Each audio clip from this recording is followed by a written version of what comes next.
Our town is pretty small, so tiny that we don't even have a Walmart or even a four-way stoplight, but it's still ours and we treasure it for what it is.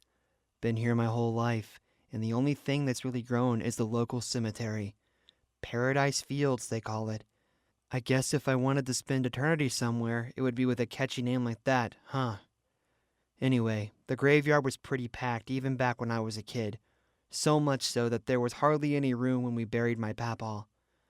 I remember someone saying it was a good thing he broke his back so they could fold him up and fit him into the ground. Anyway, a few years after that, I started hanging with the wrong crowd. Wanting to be cool and fit in, I wound up getting the paddle from the principal's office more times than I can count. But no matter what I did, it was still nearly impossible to impress this one group of boys. James, Greg, and Todd, or the Three Musketeers as they like to call themselves. There used to be four of them, but Rob had left the group a while back.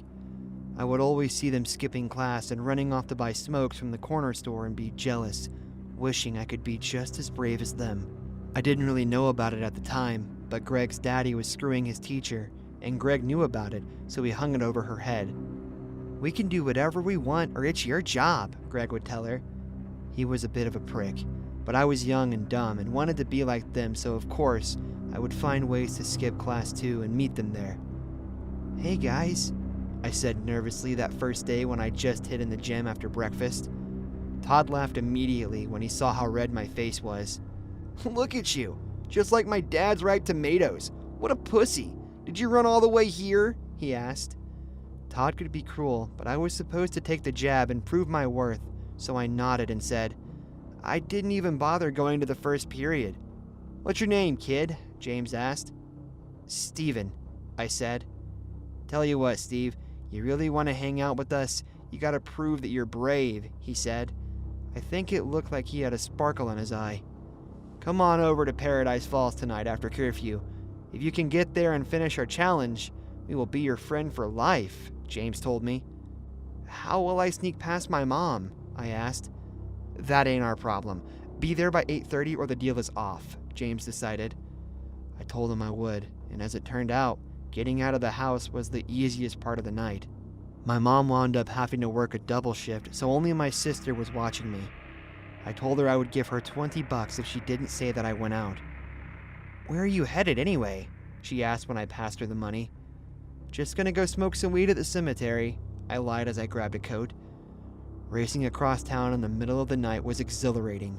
Only a few street lights were on, and the graveyard felt like it was eclectic and full of spirits when I arrived. The way the moon cast its light down on the tombstones, there were just so many. I got there just barely after 8 o'clock, and I thought for sure the trio had ditched me. Instead, they emerged from behind one of the larger mosques, probably built pre-Civil War, and James whistled softly when he saw me.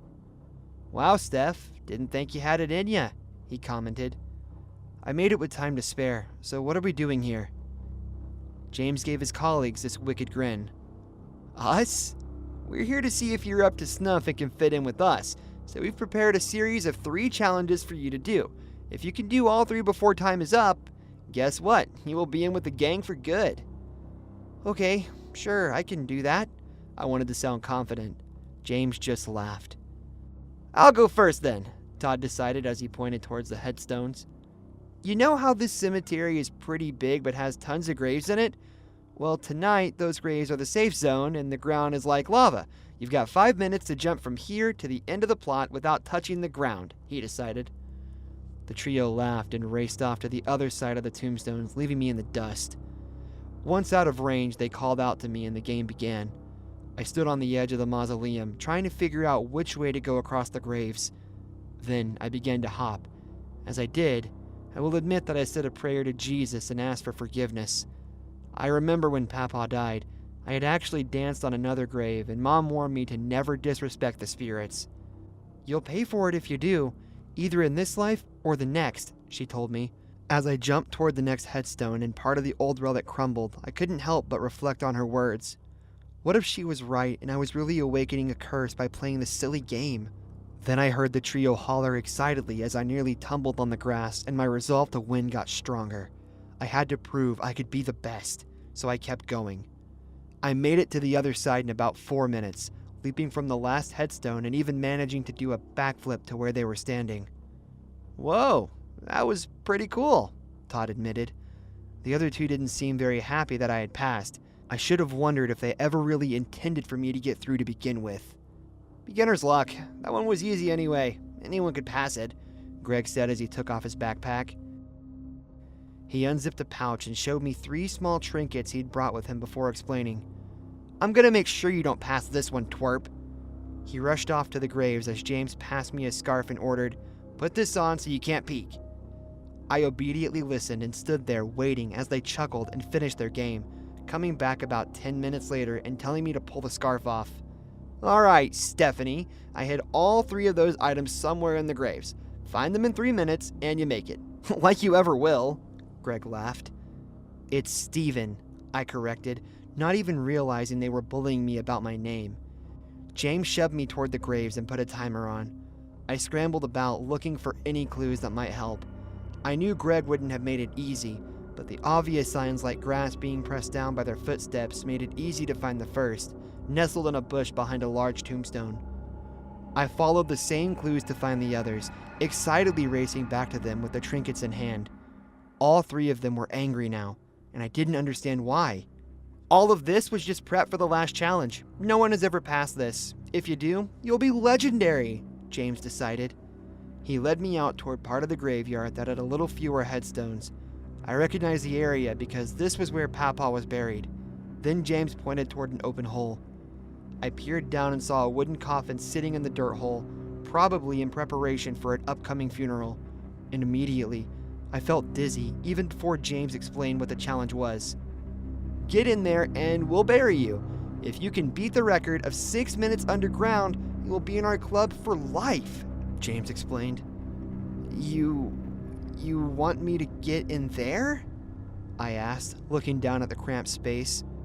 Well, we could call the whole thing off if you want, he said, kicking some gravel.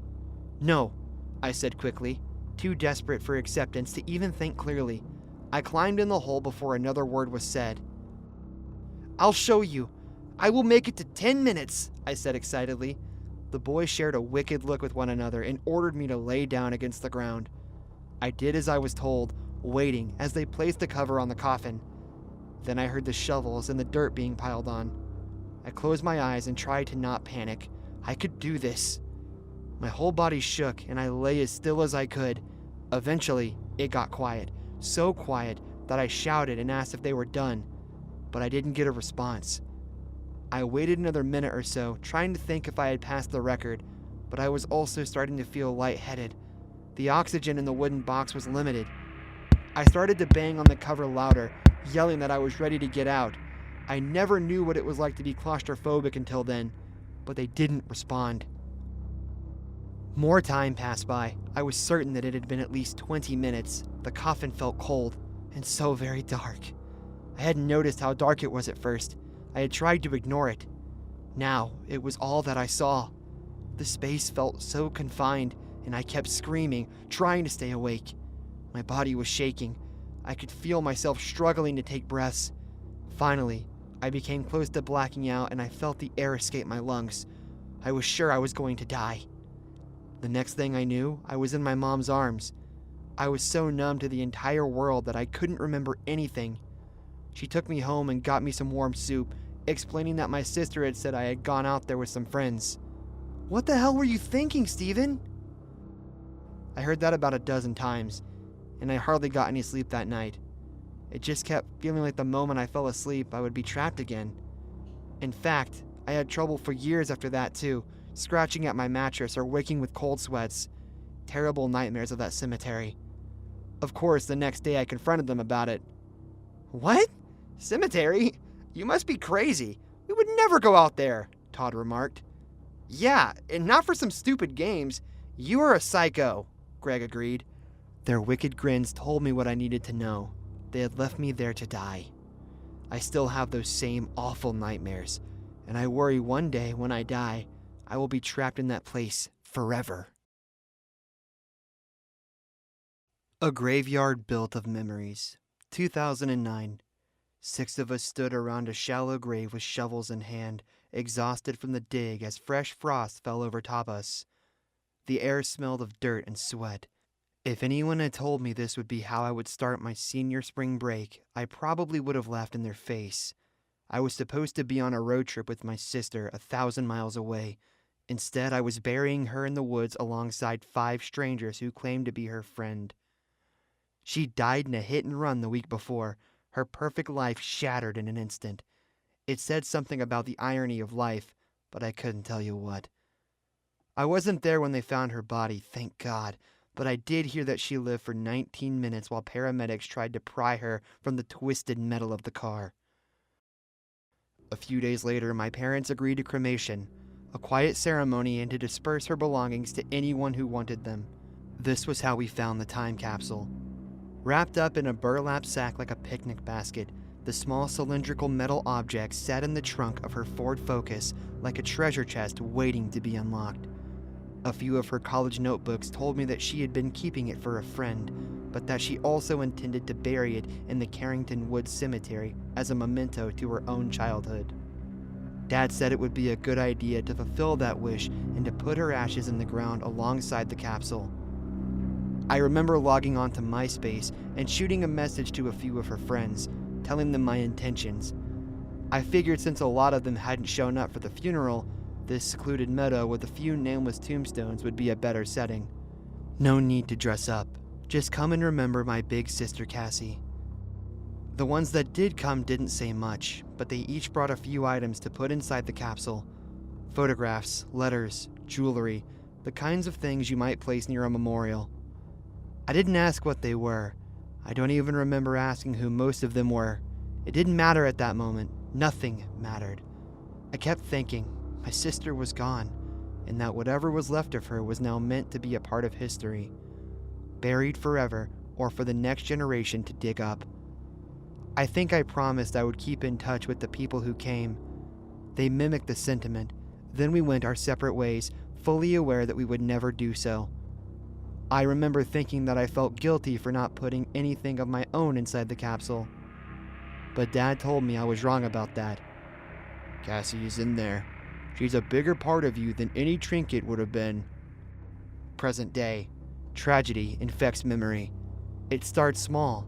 A few people open doors for you or give you a discount at the store as a token of respect. They think one act of goodwill can undo all the pain you're experiencing. They mean well, of course. No one intends to put you on display or treat you different. It just happens. Suddenly, this is what they associate you with. The only part of your life that matters anymore. It's as if time stops when bad things happen and you're paralyzed. The only way to move on is to forget the tragedy yourself. It's a necessity to survive.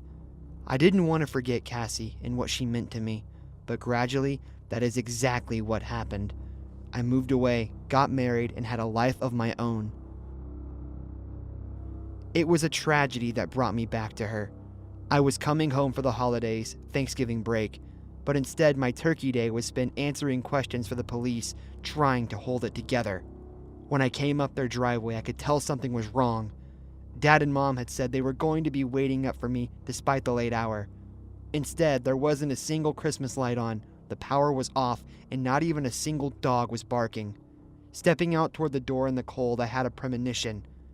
You know when you can just tell that things aren't right? I knew before I stepped into the house what I was going to find, and yet I had to go check, to see for myself if the vision was true. A few moments later, the dark fantasy in my head played out in reality when I saw my mom's body lying on the living room carpet with bullet holes in her back. The entire den was a mess, everything taken from the flat screen to the coffee table ornaments. I could see from the blood and chaos that Dad had tried to put up a fight before he fled. And wandering into the next room, he told me that it had been worth it. One of the thieves was there dead as well, having bled out from an impact to the skull. I remember telling the police that I didn't know why anyone would do this. My parents go to church regularly. They help out at the homeless shelter. They are good people. No one seemed to know where Dad was at, and the police theorized that the robbers were holding him hostage now. It was sometime during the questioning that one of the cops said something that caught my attention. They had moved the body of the thief and come across, as the officer put it, something peculiar. When we went to examine it, I knew immediately what it was. Cassie's time capsule. To see it unearthed was unusual already. No one besides 4 or 5 people even knew where it was buried. But to see that it had been dug up by burglars had me asking a dozen questions. Was there something inside the capsule that they wanted to steal? How did they know it was there? What did Cassie and everyone else put inside of it? I asked the officers if I could hold on to it, and they didn't see a problem with it. That was about 2 days ago. Dad still hasn't been found. The capsule arrived today, and I think it took all of my willpower to open it up. The police told me that it was rightfully mine since no one else in my family was alive to take it, and it occurred to me that this little object was responsible for so much bloodshed. I pried it open with anger, tossing out the items onto my bed. None of it seemed to matter, not at first. There was jewelry I knew that her old flames had given her from ages ago, pictures of time she spent with her friends going to the nearby woods to camp. She loved those woods, I thought as I focused on a picture. The date read 2013. It made me freeze as I realized the photograph had to be a mistake. Cassie had died in 2009. Who was putting things in the time capsule after her death, and also making it seem like it was her? Then I saw newspaper clippings, strange headlines that made me feel an uneasy sense of dread. Killings near Carrington Woods remain unsolved. 2 boys go missing at Carrington Cemetery. Graves with unidentified bodies puzzle authorities. Ownership of Carrington Cemetery remains in question. I didn't know what any of it could mean, but the next batch of items told me this was something deadly serious. Photographs of my father in the woods, digging those graves. Was Cassie monitoring them? I saw notes that were written to my mother, and I realized that they had been having correspondence with each other after Cassie had faked her death. I reached for a notebook that had my name on it. Sometimes she would do that just to confuse me, and then tattle to Mom or Dad that I read her diary. I recognized her handwriting immediately. Paul, you have questions. The cemetery will offer answers. Come find the truth. Cass. Just reading those words made me shake with anticipation. Was my sister really alive?